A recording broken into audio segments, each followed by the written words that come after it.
Hola a todas y a todos, bienvenidas y bienvenidos a esta nueva unidad, nuestra unidad 4 sobre la España del siglo XIX.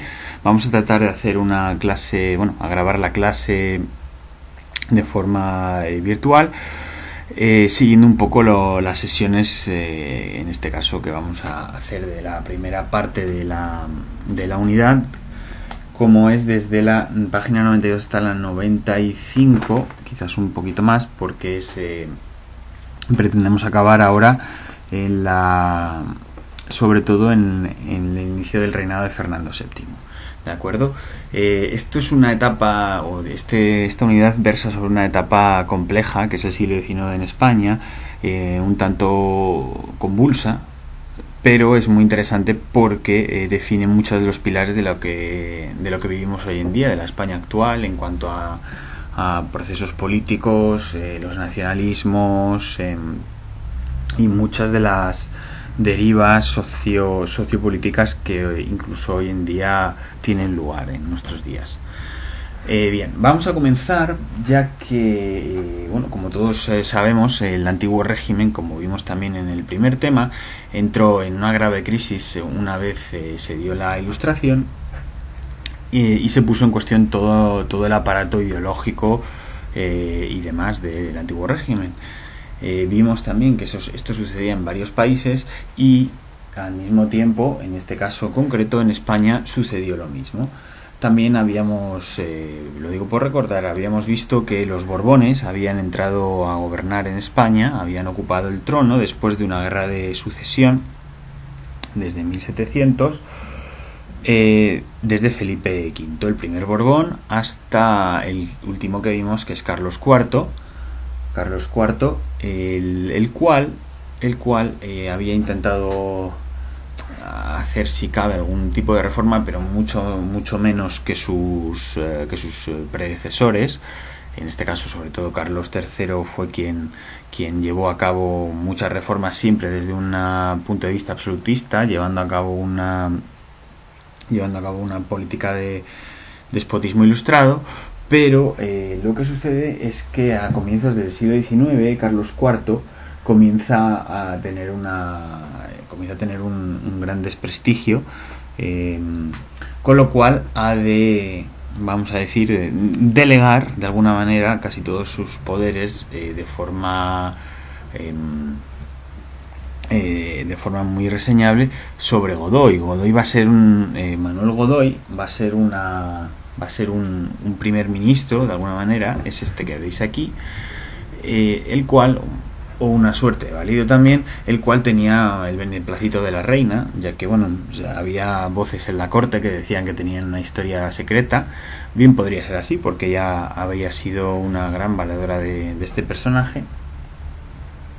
Pero sobre todo Carlos IV observa que como en 1789 estalla la Revolución Francesa y para conservar su poder absoluto, debe posicionarse en contra de Francia, lo que hace entrar en conflicto con el país vecino. Como vimos también, la Francia revolucionaria se enfrenta a muchos países absolutistas. España en este caso se alía con ellos, pero es derrotada. Es un fracaso esta guerra, como vemos aquí, lo que hace a Godoy repensar el sistema de alianzas, cambiando de bando en este caso y aliándose con la Francia revolucionaria incluso. Por tanto, entre 1796 y 1800, España va a firmar los tratados de San Ildefonso, que son unos tratados en los cuales España se convertía en aliada de Francia en contra del Reino Unido. Estos tratados responden también a la tradición que habían tenido los reyes Borbones previamente, si nos acordamos, con sus homónimos franceses, al crear esto que se llamaba los pactos de familia, que eran unos acuerdos entre ambas monarquías en las cuales una vez que una de ellas se veía inmersa en un conflicto, la otra la apoyaba. Esto había tenido que ver incluso con la intervención francesa pues en la guerra de los 30 años, en la guerra, por ejemplo, también de las colonias americanas, donde se habían apoyado a los rebeldes de las 13 colonias en contra de los británicos. Esta alianza se vio ya puesta a prueba en 1805 con la derrota franco-española en Trafalgar, si nos acordamos, contra una alianza también anglo-portuguesa en el Cabo Trafalgar, en Cádiz. Lo que sucede es que esto lleva a que Napoleón vea que es el momento de invadir Portugal, ya que Portugal había sido un tradicional aliado inglés y era un peligro tener este delegado inglés, por decirlo de alguna manera, en el continente. Así que firmó con Godoy el Tratado de Fontainebleau en 1807 para llegar a Portugal. Sin embargo, en este camino se produce la invasión de las tropas francesas de varias ciudades, pero claro, esto no estaba contemplado en el tratado, por lo que va a llevar al gran descontento de la gente y a grandes revueltas que van a dar como resultado el motín de Aranjuez. El motín de Aranjuez, ¿qué es?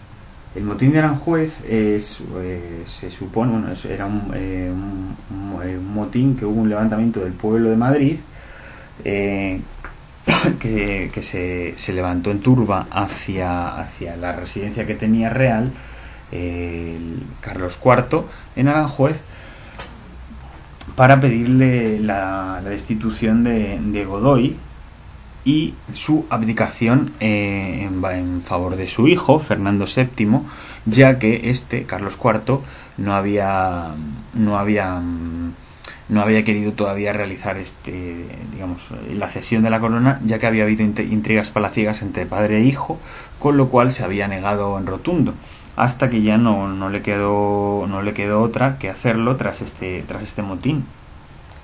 También esto llevó a que Napoleón viese estas luchas internas como una oportunidad para llevar a cabo una intervención mayor a la que él en principio había prometido a la corona española, que era simplemente ir a Portugal. Por tanto, lo que había hecho, o lo que hizo en este caso, fue llamar a los monarcas a una ciudad francesa, que es Bayona, a dirimir sus problemas y a que se realizase una transición tranquila y efectiva. Sin embargo, lo que sucede en esta ciudad de Bayona es lo que se conoce como las abdicaciones de Bayona. Esto es que una vez que están allí los reyes, o sea, en este caso Carlos IV y Fernando VII, se les obliga a firmar un documento donde dejaban el poder en favor del hermano de Napoleón, que es José Bonaparte. Así comenzará lo que se conoce como la Guerra de Independencia. Vemos este cuadro también es importante, es de Goya, es la familia de Carlos IV. Y vemos cómo la Guerra de Independencia comienza fundamentalmente con el traslado de esta familia real a Francia. El pueblo de Madrid se subleva en el 2 de mayo de 1808, y de esta manera comienza una serie de levantamientos a lo largo y ancho de todo el territorio español, para hacer para de alguna manera tratar de parar lo que se consideraba como una invasión. Y así comenzará la organización en juntas. Las juntas van a ser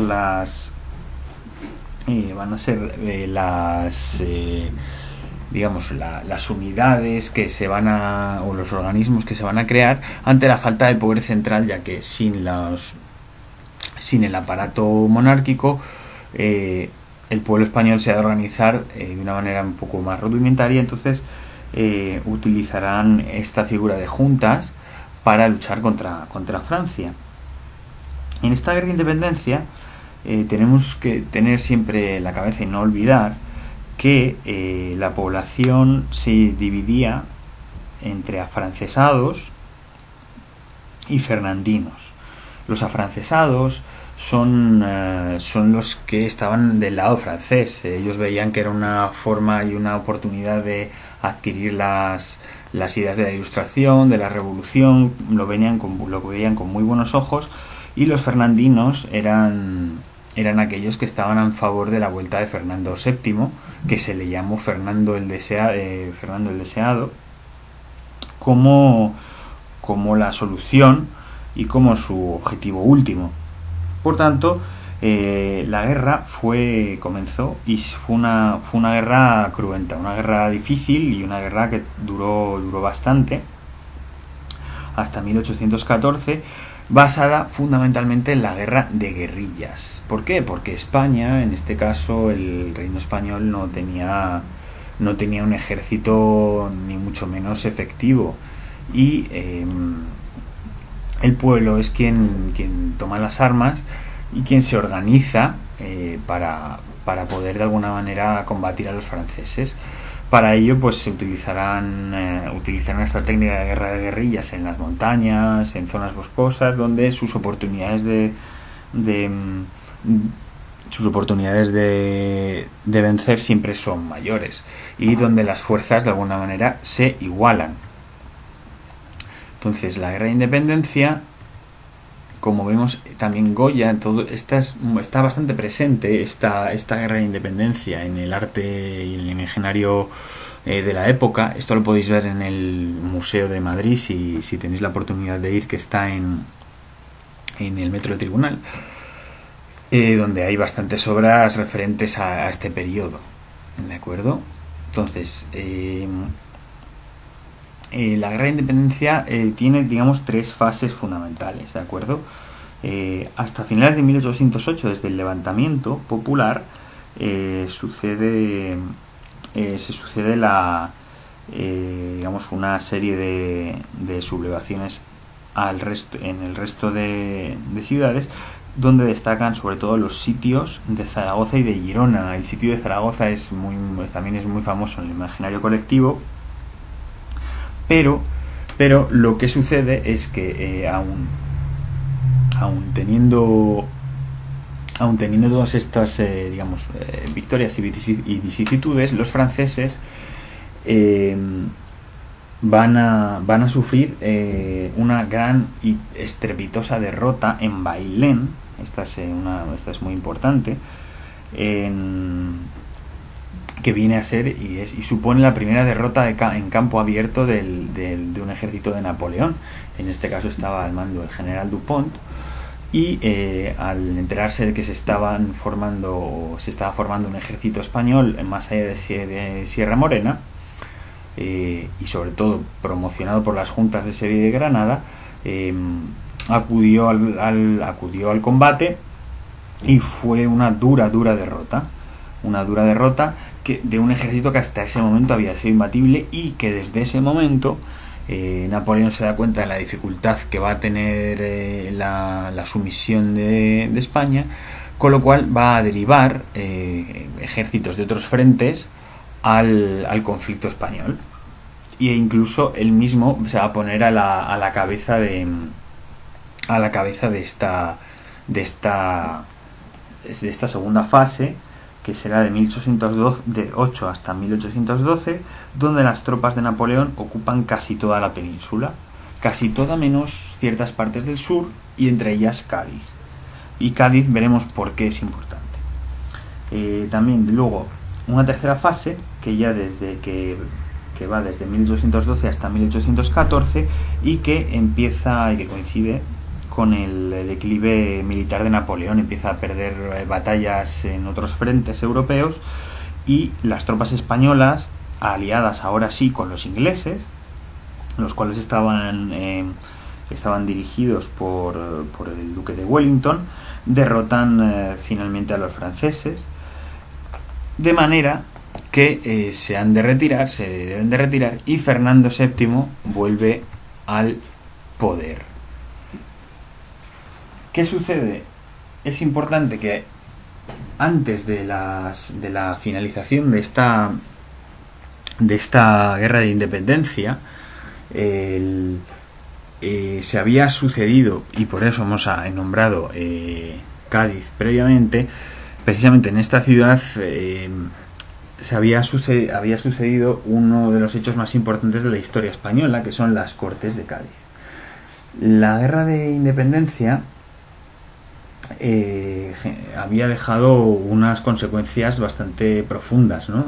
Sobre todo en el término político, ya que como había dejado también un vacío de poder, la población se había organizado en juntas, en principio, como hemos visto, para organizar toda la lucha contra los franceses, que posteriormente se habían ido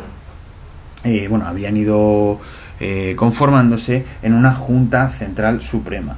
Esta Junta Central Suprema había sido itinerante hasta que ya en torno a 1812 no había otro sitio, digamos, no había otra ciudad libre como Cádiz de la presencia francesa, con lo cual en 1810 se convocan las Cortes Constituyentes en Cádiz, en concreto en el Oratorio San Felipe Neri, donde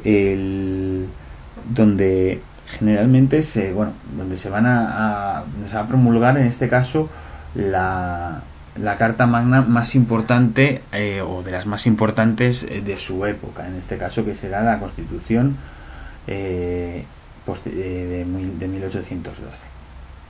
Bien, en estas Cortes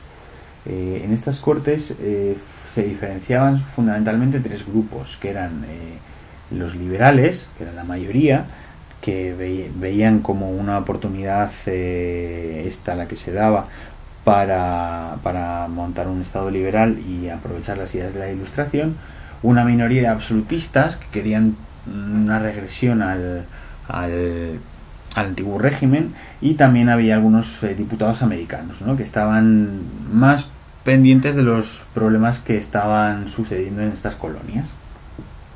Bien, con Cádiz fundamentalmente también hay que tener la idea de que era una ciudad, allá por 1810, era una ciudad también de mucha tradición, de hecho es una de las ciudades más antiguas de España, con una muralla, y era de difícil acceso, y al mismo tiempo se eligió Cádiz también por su enclave estratégico entre África y Europa, y además con un puerto que conectaba con los territorios de ultramar, pues se entendía que era la mejor opción. Así que las Cortes de Cádiz sentaron las bases de lo que es la España contemporánea. Esta Constitución de 1812 puso fin al antiguo régimen, declarando un montón de libertades, como la libertad de imprenta, la abolición de la tortura, la supresión de la Inquisición, esto es muy importante, la supresión también de los señoríos y los gremios, y declararon la igualdad de todos los ciudadanos ante la ley. Estos son datos que si bien nos pueden recordar al caso de las asambleas constituyentes y legislativas en Francia, ya que declaran todo lo relacionado con el antiguo régimen superado. Esta Constitución está leída, o se lee en 1812, en el 19 de marzo, en una escalinata del oratorio de San Felipe Neri, por diputados elegidos por el pueblo. ¿De acuerdo? Veremos también que es la primera vez que no son elegidos por los estamentos, sino que son por el pueblo. Esta Constitución tiene principios fundamentales del liberalismo político.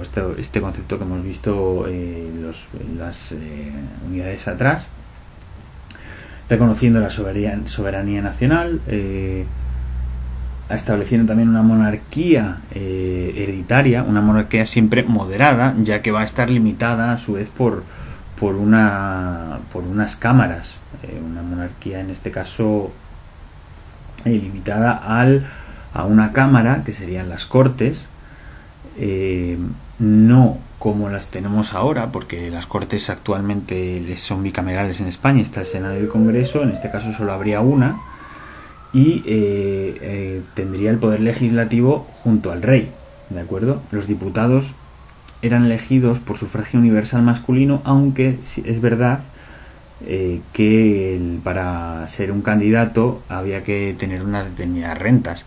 Por tanto, no todo el mundo podía ser un diputado, pero la elección sí que era propia de un Estado liberal, un sufragio universal, vaya. El poder ejecutivo correspondería al rey y el poder judicial a los tribunales de justicia. Otra cosa que llama la atención es que la religión católica se establece como la única nación española, la única de la nación española, y sobre todo hay un amplio reconocimiento de derechos como la igualdad ante la ley, el derecho de libertad de imprenta y una cosa muy importante que es el derecho a la propiedad. En los regímenes liberales la propiedad es sinónimo de libertad, es un principio inalienable. Por tanto, aquí va a estar presente en la Constitución. Lo que sucede es que el contexto de la guerra hizo extraordinariamente difícil la aplicación de esta Constitución y posteriormente no va a tener una aplicación muy longeva, ya que va a tener bastantes problemas. Sin embargo, va a ser una inspiración para muchos movimientos constitucionales, incluso para los movimientos constitucionales de América Latina.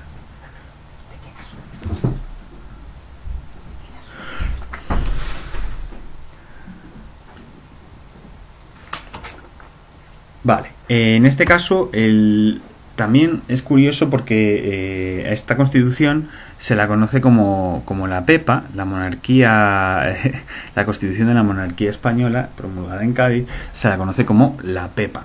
Y es un documento que está dedicado precisamente a lo que se pretendía que fuese el que aplicase esta Constitución, que sería Fernando VII, sería Fernando el Deseado, ¿de acuerdo? Bien. Lo que va a suceder es que cuando Fernando VII vuelve, todo el mundo tiene la esperanza de un cambio. Sin embargo, como veremos en la sesión de mañana, será una regresión y convertirá a Fernando VII de ser el deseado a ser uno de los peores reyes que ha tenido la historia de los Borbones en España. ¿De acuerdo? Así que eso lo veremos mañana y nada, muchas gracias por la atención y nos vemos en la siguiente sesión.